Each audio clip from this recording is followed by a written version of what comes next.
Road ব্লকের জন্য, road সেফটির জন্য, শেল্টারের জন্য এই রডটা ইউজ করা হয়েছে।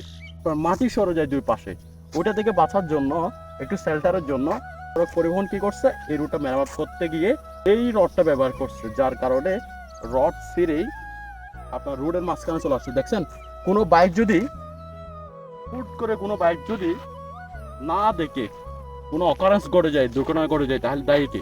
এখান থেকে যদি কোনো বাইক অ্যাক্সিডেন্ট করে তাহলে পড়ে যাবে নিচে, একদম অনেক নিচে, অনেক গভীর। এখানে যদি পড়ে যায় তাহলে আপনাকে খুঁজেও পাবে না। যদি কোনো বাইকার, কোনো গাড়ি যদি এই জায়গায় পড়ে যায় তাহলে নামবে কে, তুলবে কিভাবে? সুতরাং আমরা এখান থেকে মাঝে মধ্যে রোডে ড্রাইভ করার সময় একটু কেয়ারফুল থাকবো।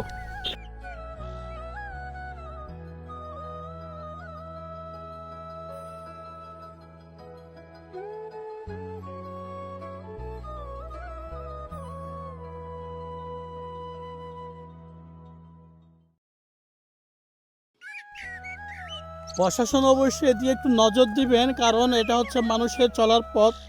কারণ কোনো বাইক লাভার ভাইয়েরা যদি একটু ভ্রমণ করতে যায়, কারণ এখানে যদি যদি হুচুট খায় অথবা অ্যাক্সিডেন্ট হয়, একদম একদম পাহাড়ের নিচে পড়বে, যে সে কিন্তু একেবারে হারিয়ে যাবে।